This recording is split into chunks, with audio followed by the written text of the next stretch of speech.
हमारा आज का टॉपिक रहेगा नेशनल पार्क्स। यूनिट सेकंड का टॉपिक है नेशनल पार्क्स। तो नेशनल पार्क्स के बारे में पढ़ने से पहले हमें पता होना चाहिए उसकी डेफिनेशन क्या है। उसके अलावा कौन कौन से ऐसे क्राइटेरियाज़ हैं वो फॉलो होने चाहिए नेशनल पार्क्स को बनाने के लिए। तो नेशनल पार्क्स की अगर डेफिनेशन की बात करें तो a large area protected by government because of its natural beauty, plants and animals and their protection. ऐसे एरियाज़ जहाँ पे बहुत ज़्यादा लार्ज नंबर में प्लांट्स और एनिमल की स्पीशीज़ हैं और उनको प्रोटेक्शन के लिए अगर सारे एरिया को गवर्नमेंट अपने अंडर कवर करती है तो ऐसे एरियाज़ को हम क्या बोलते हैं, नेशनल पार्क्स बोलते हैं। अब गवर्नमेंट की बात करें तो बायोस्फीयर रिजर्व्स भी आते हैं, बायोडाइवर्सिटी हॉटस्पॉट्स भी आते हैं, जो भी कहीं ना कहीं गवर्नमेंट की ही अंडर आते हैं, लेकिन उनमें भी स्पेसिफिकली रूल्स और रेगुलेशन का क्या होते हैं, चेंज होते हैं। वो जब भी हम बायोस्फीयर रिजर्व्स के बारे में पढ़ेंगे तो उस टाइम बताया जाएगा। जैसे बायोडाइवर्सिटी हॉटस्पॉट के बारे में पढ़ा तो उसमें कंडीशंस हमें पता थी क्या क्या होनी चाहिए। 1500 एंडेमिक प्लांट्स की स्पीशीज़ होनी चाहिए, उसके अलावा 70% हैबिटेट है वो क्या होना चाहिए, लॉस होना चाहिए। तो इन द सेम वे हर एक जगह पे हर एक एरिया के अलग अलग रूल्स एंड रेगुलेशन है। अगर हम बात करें नेशनल पार्क्स के बारे में तो इनके मेन क्या फीचर्स होते हैं। सबसे पहले तो नेशनल पार्क्स के लिए जो एरिया है वो मिनिमम कितना होना चाहिए, 1 हेक्टेयर। मीनिंग अगर कहीं पे नेशनल पार्क होगा या किसी एरिया को नेशनल पार्क में कन्वर्ट किया जाना है तो वहाँ पे मिनिमम एरिया 1 हेक्टेयर का होना चाहिए, उससे कम नहीं होना चाहिए। और सेकेंडली वहाँ पे प्रोटेक्शन प्रायोरिटी पर होनी चाहिए। मीनिंग हमने वहाँ पे एनिमल्स और प्लांट की प्रोटेक्शन को प्रायोरिटी पर रखना है, ना कि इसको टूरिज़्म के लिए या किसी और यूज़ के लिए हमने उसको यूज़ करना है। उसके बाद है जो भी नेशनल पार्क्स होते हैं वहाँ पे जो स्टाफ होता है और जो बजट होता है वो क्या होता है, सफिशेंट होता है, ताकि जो इफ़ेक्टिव प्रोटेक्टिवनेस क्या है, मीनिंग वहाँ पे जितने भी प्लांट्स हैं और जो एनिमल्स हैं उनको प्रॉपर वे से प्रोटेक्ट करके रखा जा सके। तो सभी की सभी फैसिलिटीज़ वहाँ पे अवेलेबल होती हैं। उसके बाद नेचुरल जो भी रिसोर्सेज हैं, वहाँ के प्राकृतिक जो भी संसाधन है उस एरिया में उनकी एक्सप्लॉयटेशन अलाउड नहीं होती है। मीनिंग वहाँ से हम कुछ भी नेचुरल अपने यूज़ के लिए इकट्ठा नहीं कर सकते हैं, चाहे वो हमारे डेली यूज़ की कुछ भी पार्ट हो, चाहे कोई भी अन्य नेचुरल रिसोर्सेज हो, हम उनको वहाँ से यूज़ नहीं कर सकते। उसके बाद है no endogenous human interference is allowed like wild life sanctuaries. तो मैंने पहले भी बताया कि हर एक चीज़ का जो रूल्स एंड रेगुलेशन है वो क्या क्या है, अलग अलग है। जैसे वाइल्ड लाइफ सेंचुरीज़ की बात करेंगे तो वाइल्ड लाइफ सेंचुरीज़ में कुछ एरिया में ह्यूमन की सेटलमेंट या ह्यूमन बींग है वो रह सकते हैं, लेकिन नेशनल पार्क्स के केस में जहाँ भी नेशनल पार्क का एरिया होगा वहाँ पे ह्यूमन बींग की सेटलमेंट है वो नहीं हो सकती। उसके बाद आता है ग्रेजिंग भी क्या है, प्रोहिबिटेड है। वहाँ पे किसी भी एनिमल्स की वहाँ पे हम ग्रेजिंग नहीं करवा सकते क्योंकि वो भी as a under personal use ही आता है। उसके बाद टूरिज़्म भी अलाउड नहीं है, लेकिन अगर टूरिज़्म वहाँ पे अलाउड होगा तो लिमिटेड एरिया में होगा। और इसके अलावा जो सेकंड कंडीशन है वो ये है कि किसी भी नेचुरल रिसोर्सेज की या प्राकृतिक संसाधनों का वहाँ से यूज़ नहीं किया जाएगा। किसी तरीके की वुड को, फ्यूल को वहाँ से हम इकट्ठा नहीं कर सकते। उसके बाद प्रोटेक्शन वहाँ पे क्या होती है, बहुत लार्ज लेवल पर होती है। सभी शायद आप लोगों ने कभी कोई नेशनल पार्क वगैरह देखा भी होगा तो उनकी बाउंड्रीज वगैरह बहुत प्रॉपर वे से बनाई जाती हैं। तो हमारे जो टूरिज़्म है या एज अ टूरिस्ट अगर हमने उसे देखना भी है तो उनकी जो भी एनिमल्स की प्रोटेक्शन की जाती है तो बहुत बड़ा एरिया बीच में स्पेस क्या है खाली छोड़ा जाता है, ताकि हम लोगों की वजह से कोई एनिमल को किसी भी तरीके का हार्म ना हो। उसके बाद क्या है कि अगर एक बार कोई भी एरिया है वो नेशनल पार्क के अंडर ले लिया जाता है तो उस एरिया के ऊपर फिर नॉर्मल या कॉमन पीपल का कोई भी राइट नहीं रहता है। उनकी पूरी की पूरी कॉस्ट दे दी जाती है उस एरिया के बदले में। बल्कि इसके उल्टा वाइल्ड लाइफ सेंचुरीज वगैरह में क्या होता है कि हमें मंथली या ईयरली कुछ ना कुछ इनकम वगैरह दी जाती है उस एरिया के बदले, लेकिन वो जो एरिया वो स्पेसिफिकली ह्यूमन या जिससे हमने लिया है उसी के अंडर रहता है। लेकिन नेशनल पार्क के केस में वो जो भी एरिया होगा जहाँ पे नेशनल पार्क को बनाया जाना है वो एरिया टोटली गवर्नमेंट के अंडर होगा। उसके बाद आता है कि हम इसको वापस से सेंचुरीज़ में कन्वर्ट नहीं कर सकते। सेंचुरीज से नेशनल पार्क को बनाया जा सकता है, वो हम फर्दर बताएंगे कैसे बनाया जा सकता है, लेकिन अगर हम नेशनल पार्क को वापस सेंचुरीज़ में कन्वर्ट करना है तो उसे नहीं कर सकते, क्योंकि सेंचुरीज़ क्या होती हैं, लार्ज एरिया होता है, वहाँ पे ह्यूमन बीइंग की कुछ अमाउंट तक अलाउंस होती है अपने डेली यूजेस के काम करने के लिए, लेकिन नेशनल पार्क्स में ऐसा नहीं है। तो सेंचुरीज़ में क्या किया जाता है, कुछ एक पार्ट ऐसे एरियाज़ जिनको ज़्यादा प्रोटेक्शन की रिक्वायरमेंट है उसे नेशनल पार्क का नाम दे दिया जाता है। तो इन द सेम वे हम नेशनल पार्क को दोबारा से सेंचुरीज़ में कन्वर्ट नहीं कर सकते। उसके बाद है कि हमने अगर कोई भी नेशनल पार्क बनाना है तो किसी भी एक पर्टिकुलर स्पीशीज़ के लिए कभी भी नहीं हो सकता है कि हम एक स्पेसिफिक एक ही स्पीशीज़ को वहाँ पे रखें। हाँ, लेकिन ऐसा हो सकता है कि वहाँ पे किसी एक स्पीशीज़ को स्पेशल तौर पर रखा जा रहा हो, या वहाँ पे उसका नंबर क्या हो, ज़्यादा हो। अब कोई स्पेसिफिक एरिया है, कुछ नेशनल पार्क्स ऐसे बनाए गए थे, जैसे गिर के नेशनल पार्क की बात करते हैं तो वहाँ पे लॉयंस मिले, तो उन लॉयंस की कहीं और पे ट्रांसफ़र करवाने की बजाय वहीं पे नेशनल पार्क बना दिया गया। तो वहाँ पे स्पेसिफिकली जो नेशनल पार्क बना किसके लिए था, लॉयंस के लिए था, लेकिन वहाँ पे और भी बहुत सारी स्पीशीज़ हैं जो कि आपको मिलेंगी। तो इसके बारे में हम सारा डिटेल में पढ़ेंगे कि इन सिटू कंजर्वेशन क्या होता है, एक्स सिटू कंजर्वेशन क्या होता है, तो उसमें सारा डिटेल में होगा ये सब पार्ट। उसके बाद है जो बायोस्फीयर रिजर्व्स हैं, सबसे बड़ा एरिया है, वो अपने अंदर नेशनल पार्क्स को और वाइल्ड लाइफ सेंचुरीज़ को इंक्लूड करते हैं। जैसे मैंने आपको पहले भी बताया कि बायोस्फीयर रिजर्व्स के बाद आते हैं wild life centuries. Wild life centuries का भी कुछ पार्ट फिर क्या बना दिया जाता है, नेशनल पार्क्स बना दिए जाते हैं। तो फिर कई बार कुछ हमारे पास ऐसे रिजर्व्स भी होंगे जिनके अंडर वाइल्ड लाइफ सेंचुरीज़ भी इंक्लूड होंगे और नेशनल पार्क्स भी क्या होंगे, इंक्लूड होंगे। इंपॉर्टेंट पॉइंट्स क्या हैं, जो सबसे पहला नेशनल पार्क बना था पूरे वर्ल्ड में, वो बना था Yellowstone national park, Mongolian government ने बनाया था 1778 में। उसके बाद इन्होंने जो भी नेशनल पार्क को बनाने के जो हमने अबव क्राइटेरियाज डिस्कस किए हैं, वो सारे के सारे किसने डिसाइड किए थे, IUCN ने। IUCN के बारे में आपको बता चुके हैं। International union of conservation of nature and natural resources एक संस्था है जो कि सारे रूल्स एंड रेगुलेशन बनाती है इन्वायरमेंट के रिलेटेड।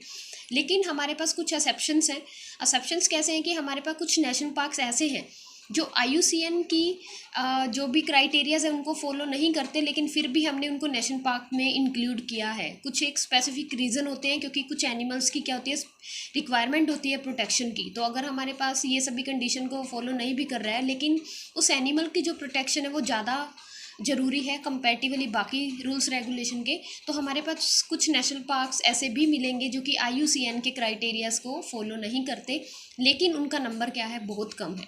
या हमारे पास कुछ एरियाज़ ऐसे भी हैं जो कि IUCN के जो भी क्राइटेरियाज़ हैं उनको फॉलो कर रहे हैं, लेकिन फिर भी उनको नेशनल पार्क्स के अंडर क्या है, इंक्लूड नहीं किया गया। ये सब चीज़ें होती हैं अंडर द स्पेसिफिक कंडीशंस।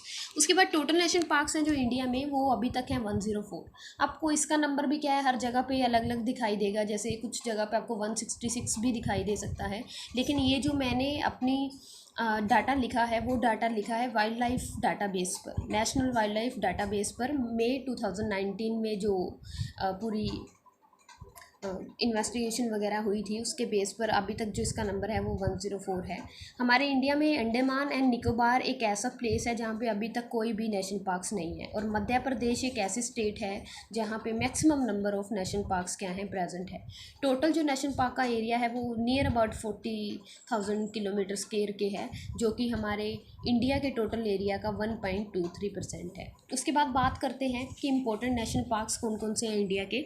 तो सबसे पहले नेशनल पार्क्स के बारे में अगर हमने पढ़ना है तो हमें सारे के सारे नाम याद नहीं हो पाएंगे, तो हमें जो भी 20 या 25 इंपॉर्टेंट नेशनल पार्क्स हैं उनके नाम के बारे में पढ़ना है, कहाँ प्रेजेंट हैं और वो स्पेशल किस एनिमल के लिए स्पेशल है। और एक पार्ट और आता है WHS, वर्ल्ड हेरिटेज साइट। हमारे कुछ नेशनल पार्क्स हैं जिनको इंटरनेशनली वर्ल्ड हेरिटेज में इंक्लूड किया गया है, तो हमें वो भी अगर याद होते हैं तो वेल एंड गुड है। मध्य प्रदेश की बात करते हैं सबसे पहले, तो यहाँ पे हम 5 नेशनल पार्क्स के बारे में पढ़ेंगे। वैसे यहाँ पे नंबर क्या है, ज़्यादा है। Bandhavgarh national park, Kanha national park, Panna national park, Pench भी बोलते हैं इसको national park, and Madhav national park.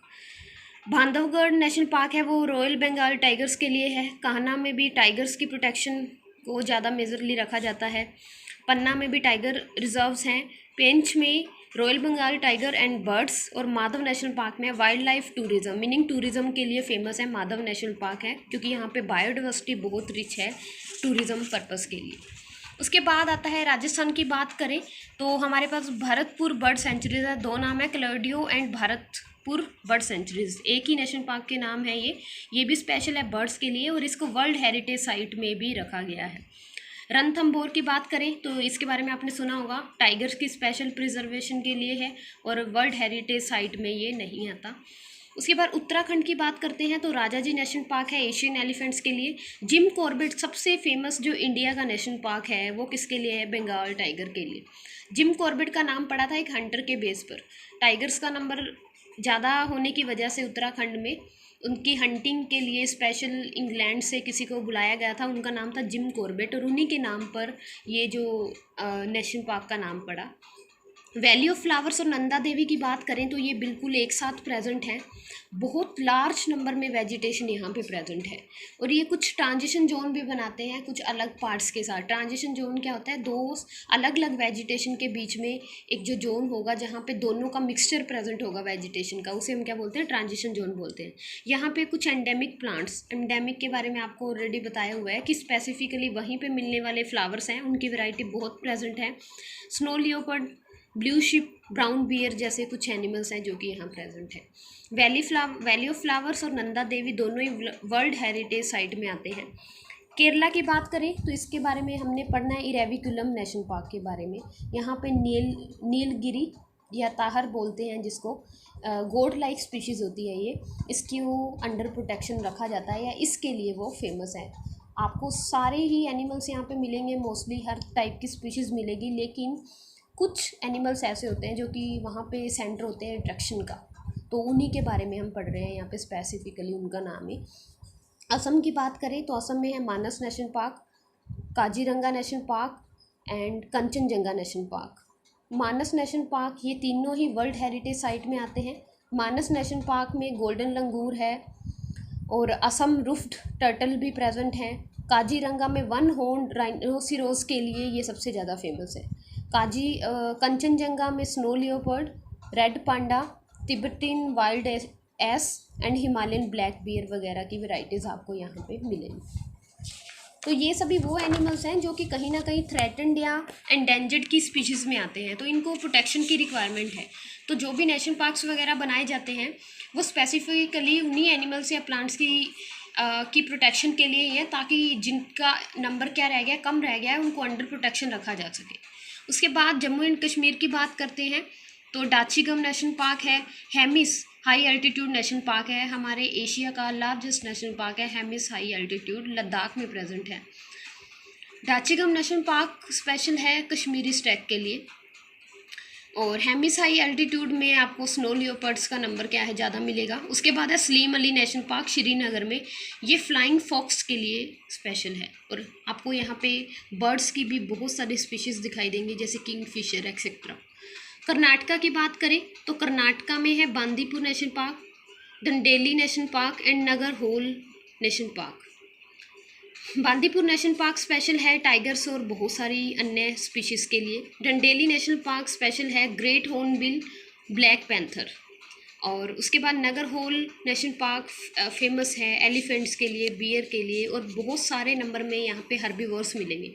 Herbivores का मीनिंग क्या है? जो प्लांट्स के ऊपर डिपेंडेंट है अपने फूड के लिए। गुजरात में आपको पता ही है, एक तो फेमस नेशनल पार्क है ये गिर लोइंस का नंबर वहाँ पे क्या है, ज़्यादा है। सेकंड है ब्लैक बक। ब्लैक बक का जो नाम है वो ब्लैक बक से ही रखा गया था, क्योंकि वहाँ पे ब्लैक बक को अंडर प्रोटेक्शन स्पेशली रखा गया है।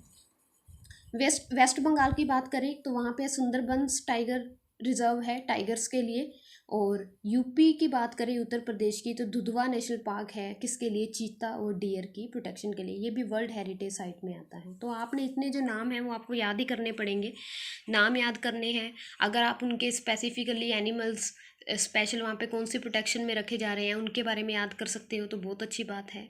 अगर नहीं भी हो रहा तो आप लोग नेशनल पार्क की डेफिनेशंस, क्राइटेरियाज और 20 या 25 जो इम्पोर्टेंट नेशनल पार्क हैं और कहाँ प्रेजेंट है, इतना आपको उनका मस्ट है वो याद होना चाहिए।